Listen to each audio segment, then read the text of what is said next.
आप सभी साथियों का स्वागत है दोस्तों मेरे हमारे इस नए वीडियो में, एक शानदार वीडियो में और एक अच्छी सी वीडियो में। दोस्तों मेरे आज हम पढ़ने वाले हैं कक्षा 12वीं हिंदी का ये 5वां अध्याय है और हमारे चैप्टर का नाम है दोस्तों मेरे निंदा रस। ठीक है दोस्तों मेरे, इस चैप्टर को लिखने वाले हमारे लेखक हैं हरिशंकर परिसाई जी और बड़ा इंपॉर्टेंट सा इनका जीवन परिचय है और बड़ा ध्यान से इनके बारे में समझिएगा।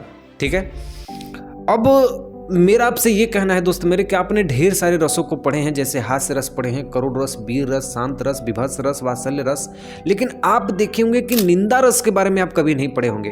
बोलोगे हाँ भैया आप सही कर रहे हैं, क्योंकि दोस्त मेरा कहना आपसे ये है ना कि सारा रस एक तरफ है और निंदा रस एक तरफ है। आप बोलोगे ऐसा क्यों भैया? क्योंकि निंदा रस का मतलब होता है दोस्तों मेरे बुराई करना, किसी के दोष लगाना, झूठ मूठ की बातें करना, किसी के प्रति जलन का भाव रखना, ये सब निंदा रस के रूप में आते हैं। मैं आपको एक कहानी के जरिए आपको दर्शाना चाहता हूं, ध्यान से सुनिएगा।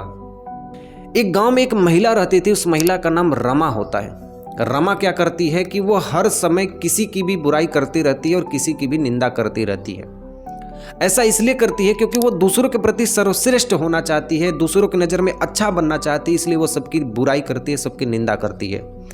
होता क्या है कि गांव में एक युवक होता है, युवक के बारे में कुछ अफवाहें फैली होती हैं कि रमा उस युवक के बारे में जांच पड़ताल किए बिना ही युवक की निंदा सब लोगों से करने लगती है।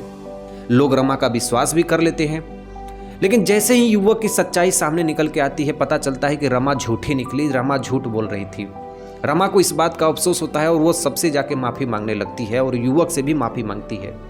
और ऐसा दोस्त मेरे हम अपने आसपास भी इस चीज़ों को देखते हैं। जो महिलाएं होती हैं गांव की, वो एक बातों को लेके दोस्त मेरे दूसरे बातों से तीसरे बातों को, ये सब चलते रहते हैं। हम अपने घर के अगल बगल ऐसे देखेंगे तो ऐसे निंदा और बुराई करने वाले ढेर सारे लोग मिल जाएंगे। ठीक है, ध्यान दीजिएगा दोस्त मेरे, ठीक उसी प्रकार से लेखक के भी संग एक घटना होती है। इसी प्रकार की घटना होती है क्योंकि लेखक का भी एक मित्र होता है और यह मित्र सबकी बुराई करते रहता है, सबके बारे में झूठी बातें करते रहता है। अब होता क्या है कि लेखक का मित्र एक बार उसके घर आता है। लेखक एकदम चालाक आदमी होते हैं, मैं आपको पहले ही बताया हूं कि एकदम लेखक हमारे चालाक आदमी है। लेखक को पहले से पता है कि ये जरूर जो मेरा मित्र मेरे घर आ रहा है, ये जरूर मेरी बुराई किसी और से करके आ रहा होगा।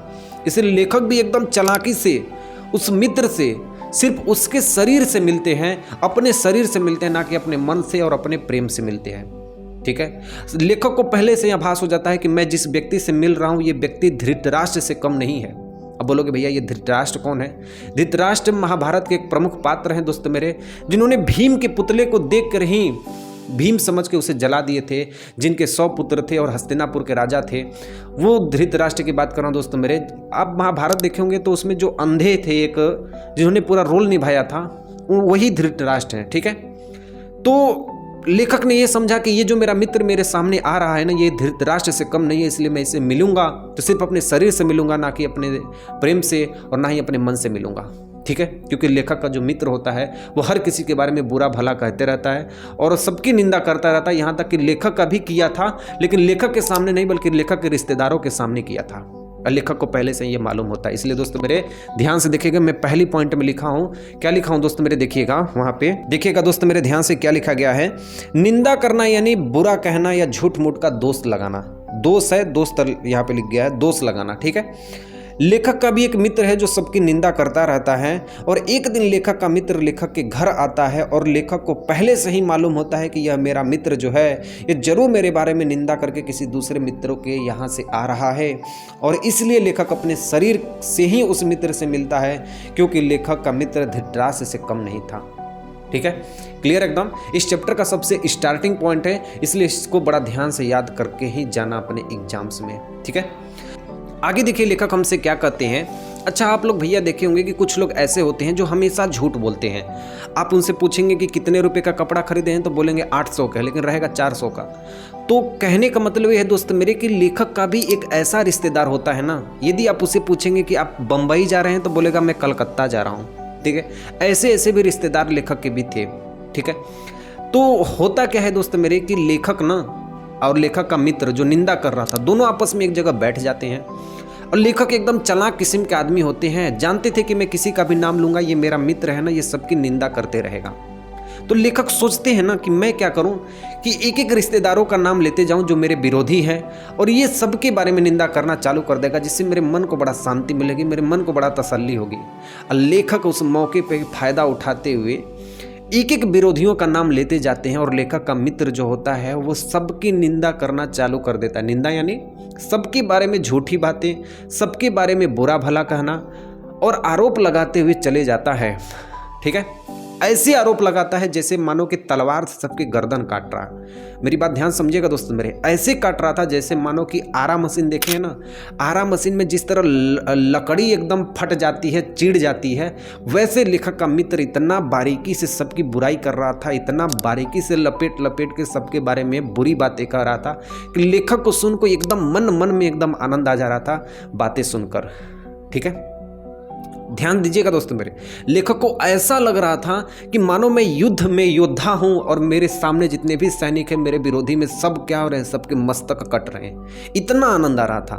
मैं अपने पॉइंट में लिखा हूं दोस्त मेरे कि लेखक कहता है कि कुछ व्यक्ति हमेशा ही झूठ बोलते हैं। जैसे लेखक का एक रिश्तेदार होता है और हमेशा झूठ ही बोलता है। अगर उससे पूछा जाए कि आप मुंबई जा रहे हैं तो वो बोलेगा मैं कोलकाता जा रहा हूँ। और मैं आगे लिखा हूँ दोस्तों मेरे, ध्यान से देखिएगा कि लेखक भी चालाक होते हैं और लगे हाथ अपने विरोधियों का नाम लेने लगते हैं और लेखक का मित्र सभी विरोधियों की बुराई करना प्रारंभ कर देता है और मानो आरा मशीन के सामने लकड़ी का लट्ठा खिसकता जा रहा है और आरा मशीन का लट्ठे चिढ़ रही हैं। इस तरह से वो लेखक का मित्र सबकी बुराइयां करता था। ठीक है, क्लियर एकदम। आगे देखिए, तो आपको दोस्तों मेरे ढेर सारी चीज़ें तो आपको चित्र से भी समझ में आ जाती हैं, जिससे आपको समझने में बिल्कुल आसानी हो जाए। ठीक है, और इस चैप्टर को मैं क्या किया हूं दोस्त मेरे कि छोटे से छोटे रूप में आपको ज़्यादा से ज़्यादा समझाने की कोशिश किया हूं कि आप दोस्त मेरे इस चैप्टर को अपने मन से लिखिए। जितना चाहें आप उतना नंबर का लिख सकते हैं। याद करके बढ़िया है कि आप इसे समझ के लिखिए, हमेशा के लिए आपको ये चैप्टर याद रहेगा। ठीक है, क्लियर। आगे देखिए, तो दोस्त मेरे मैं आपको एक छोटी सी चीज़ बताना चाहता हूँ, बड़ा ध्यान से सुनिएगा। आपका कोई ऐसा व्यक्ति है, ऐसा कोई व्यक्ति है जिससे आपकी लड़ाई हुई है या झगड़ा हुई है या उससे आप नफरत करते हैं? बोलोगे हाँ भैया, कोई ना कोई जरूर मेरे जीवन में है। आप देखेंगे दोस्त मेरे कि उस व्यक्ति की कोई भी बुराई करेगा, उस व्यक्ति के बारे में कोई भी निंदा करेगा, आपको वह व्यक्ति अच्छा लगेगा। बोलोगे हाँ भैया आप सही करें, ऐसा होता ही है। तो लेखक के भी संग ऐसा ही हो रहा था कि जब लेखक का मित्र दूसरों की बुराई कर रहा था एकदम लपेट लपेट के, तो लेखक को भी बड़ा आनंद आ रहा था और बड़ा सहानुभूति मिल रही थी मन ही मन अंदर। जब लेखक का मित्र चला जाता है तो लेखक को बड़ा संतुष्टि होती है इस बात को देखकर, जैसा मैं आपको यहाँ पे लिखा हूँ, ध्यान से पढ़ लीजिएगा। ठीक है, आगे की कहानी में मैं आपको बताना चाहता हूँ दोस्तों मेरे, होता क्या है, अलग अलग धर्मों में अलग अलग भगवान होते हैं।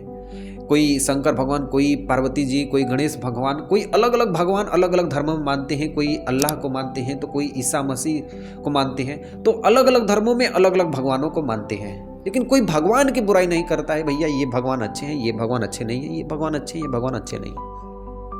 निंदा आदमी उसी की करता है जिससे वह संतोष नहीं होता है। यानी कोई व्यक्ति आपसे प्रगति कर रहा है, कोई व्यक्ति आपसे अच्छा हो, आपसे बेहतर हो, आप उससे बेहतर नहीं है, तो हम उस बेहतर से बचने के लिए, अपने आप को छुपाने के लिए उस व्यक्ति से हम दूसरों के प्रति उस व्यक्ति की निंदा करते हैं। मैं अपने पॉइंट में लिखा हूं दोस्त मेरे, बड़ा ध्यान से पढ़िएगा कि कोई भी व्यक्ति भगवान की बुराई नहीं करता। अलग अलग धर्मों में अलग अलग भगवान है। इंसान निंदा करता है और संत भगवान की उपासना करता है, लेकिन संतों की गुना में कई गुना घातककारी होता है निंदा करने वाला व्यक्ति। ठीक है, क्लियर। आपको समझ में आ रहा है दोस्तों मेरे? तो बोलेंगे हाँ भैया हमको यहाँ तक एकदम समझ में आ गया। ठीक, क्लियर। अच्छा, निंदा कैसे की जाती है भैया आप लोग मुझे बताइए। तो मैं आपको छोटा सा एग्जांपल देके बताता हूँ दोस्त मेरे। आपकी निंदा कोई दूसरा व्यक्ति कैसे करता है, उसकी आदत बहुत ख़राब है, वो अच्छा नहीं है, एकदम फ्रॉड है, वो हमेशा झूठ बोलता है, वो ये कार्य करता है, ऐसे दोस्त मेरे आपकी निंदा की जाती है किसी दूसरे व्यक्तियों के द्वारा। तो मेरा कहना है दोस्त मेरे कि कुछ लोग निंदा को ही अपना धर्म मानते हैं, बुराई करना ही कि व्यक्ति धर्म मानते हैं। जैसे मैं आपको ये चित्र दिख रहा है, इसमें आपको एक व्यक्ति दिख रहा होगा, मैं आपको एक चित्र बताया हूँ आपको समझाने के लिए। ऐसे ही लोग होते हैं जो दूसरों की निंदा करके हंसी मजाक में उस व्यक्ति का चरित्र गिरा देते हैं।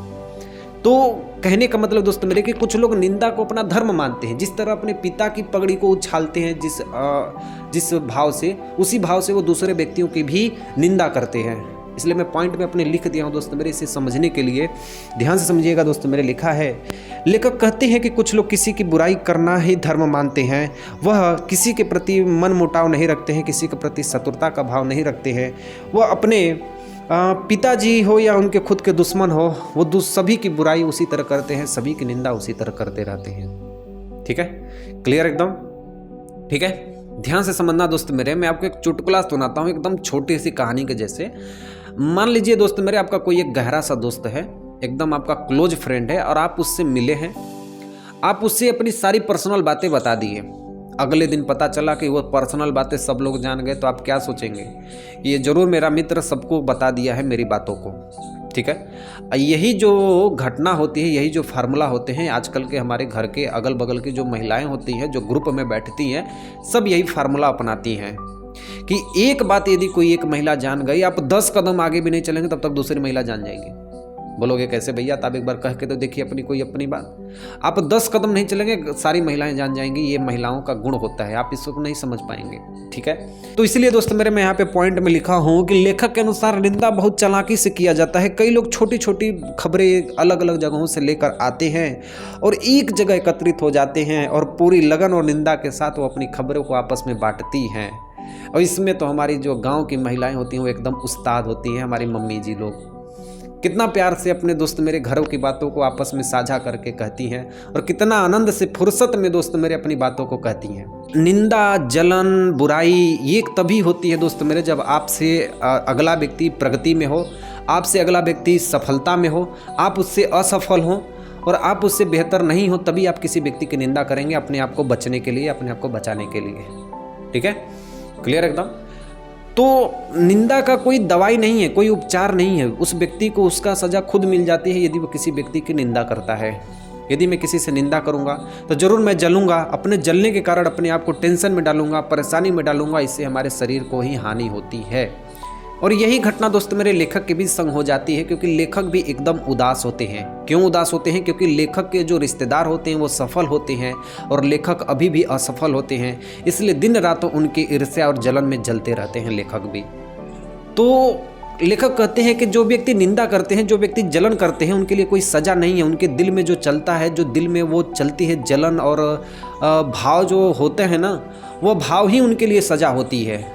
वो भाव कोई हम और आप नहीं बता सकते हैं। जब आप किसी से जलेंगे, जलन का भाव जब अंदर से आता है ना, तो वो भाव ही आप देख के आपको पता चल जाएगा कि वो किस तरह का भाव है। वो आपको किसी भी रस में देखने को नहीं मिलेगा। हास्य रस, करुण रस, वीर रस कोई भी पढ़ लेंगे उसमें नहीं मिलेगा। सारा रस एक तरफ है और ये निंदा रस एक तरफ है दोस्त मेरे। इसको कहते हैं जलन का रस। ठीक है, अब इसलिए दोस्त मेरे अपने पॉइंट में लिखा हूँ, लेखक बताते हैं कि होता क्या है कि लेखक भी 24 घंटे जलता रहता है ईर्ष्या के कारण, क्योंकि वो दूसरों की सफलता रूपी चांद को देखकर, असफलता रूपी दुख को देखकर वो रोता रहता है, तड़पता रहता है। इसलिए ईर्ष्या के जलने वाले या निंदा करने वाले व्यक्ति को खुद ही दंडित कर देते हैं। क्लियर? बोलोगे भैया हमको भी यहाँ तक समझ में आ गया। आगे ध्यान से देखिए क्या दिया गया है। आगे देखिए दोस्त मेरे क्या होता है कि मैं उन व्यक्तियों से कहना चाहता हूँ जो दूसरों की बुराई करते हैं। आप बुराई करते हैं, ठीक है, हमें कोई अफसोस नहीं है, लेकिन आप अपनी बुराई देखिए कि हम कितना बुरे हैं। हम दूसरों की बुराई कर रहे हैं, बल्कि ठीक है, कोई बात नहीं, आपका हक है, आप किसी का बुराई कर सकते हैं। आप कितना दूध के धुले हुए हैं, आप कितना अच्छे हैं, आप अपने बारे में एक बार झांक के तो देखिए। तो वैसे व्यक्ति एकदम वो समाज के लिए खराब होते हैं दोस्त मेरे। इसलिए मेरी बात आप ध्यान से सुनिएगा। कुछ भी हो जाएगा, लेकिन आप किसी की बुराई मत कीजिएगा। अगर आप किसी की बुराई करते हैं तो आपके अंदर एक जलन का भाव आता है, और वो जलन का भाव आपकी हर एक सकारात्मक चीज़ों को नकारात्मक चीज़ों में बदल देती है, जिससे आप कभी भी किसी काम में आगे नहीं बढ़ सकते हैं। दोस्त मेरे हमेशा बात याद रखना। मैं हमेशा दोस्त मेरे ध्यान से देखना, इतना बड़ा हो गया हूँ लेकिन दोस्त मेरे आज तक मैं किसी की बुराई नहीं करता हूँ। एकदम रियलिटी बात है। कहने का मतलब दोस्त मेरे कि हम यदि अपनी जगह पे सही रहेंगे, खड़ा रहेंगे, अच्छे रहेंगे अपनी नज़र में, तो कोई व्यक्ति मेरे बारे में भले ही बुरा कह दे, मुझे उससे फ़र्क नहीं है। लेकिन यदि हम गलत काम करेंगे, गलत तरीके से रहेंगे, समाज में गलत चीज़ों को अनुसरण करेंगे, तो जाहिर सी बात है दोस्त मेरे, हम क्या, हमारा खुद का दिल ही हमसे कहेगा कि आप बुरे हो और आप बुरे काम कर रहे हो। ठीक है, तो ध्यान से समझना दोस्त मेरे। मैं कहना चाहता हूँ, यहाँ पे पॉइंट में लिखा गया है कि लेखक के अनुसार मनुष्य ही हीनता और कमजोरी की भावना उत्पन्न होता है। निंदा जो होती है, हीनता मतलब कमी, तो निंदा कब होती है? जब मनुष्य के अंदर किसी चीज़ की कमी होती है या कमजोरी होती है, तभी ये भाव उत्पन्न होते हैं और व्यक्ति अपनी कमियों को छिपाने के लिए दूसरों की निंदा करता रहता है और दूसरों की भाव से इस प्रकार प्रकट होता है जैसे वह संसार में अपने दोष को मुक्त को साबित करना चाहता है। अपने दोष को छिपाने के लिए जो प्रगति कर रहा है व्यक्ति उसकी निंदा करना चालू कर देता है। ठीक है, क्लियर एकदम। देखिए दिया है यहाँ पे, लिखा भी गया है कि लेखक भी दुखी रहते हैं क्योंकि वह ईर्ष्या से जलते रहते हैं दूसरों की सफलताओं को देखकर और कहते हैं कि मैं असफल हूँ और इसलिए मैं अपने आप को सजा नहीं दे सकता हूँ। और मेरे अंदर जो भाव निकल रहे हैं ना, मेरे हृदय में जो चल रहा है जलन का भावना, यही मेरे लिए सजा है, यही मेरे लिए सजा है। इसलिए वो कहते हैं कि आप किसी से निंदा ना करिए। लेखक कहते हैं कि आप किसी से भी निंदा मत कीजिए क्योंकि आपकी निंदा आपके अंदर नकारात्मक भाव उत्पन्न होंगे जो आपको जीवन में बढ़ने नहीं देंगे। और वास्तव में सही कहा गया है दोस्त मेरे कि यदि आप अपने आप को बड़ा मानते हैं तो एक बार आसमान की ओर देख लीजिए कि आप कितने बड़े हैं, और यदि आप अपने आप को छोटा मानते हैं तो एक बार धरती की ओर देख लीजिए कि आप कितने छोटे हैं। तो आपको ना बहुत बड़ा माननी है दोस्त मेरे, ना बहुत छोटा माननी है। आप जहाँ हैं वहीं सही रहिए, अपने कामों को बेहतरीन तरीके से कीजिए, अपने लक्ष्यों को बेहतरीन तरीके से प्राप्त कीजिए और खूब मन लगा के अपनी पढ़ाई को कीजिए। अच्छे अच्छे संस्कार सीखिए, अच्छे अच्छे दोस्तों के संग रहिए और अच्छे अच्छे कार्यों को करिए, अच्छे से सोइए, अच्छे से रहिए। और दोस्त मेरे, आप कोई भी गलत काम ना करिए जिससे आपका दिल और दिमाग दोनों आपको मना करने के लिए कोशिश करें।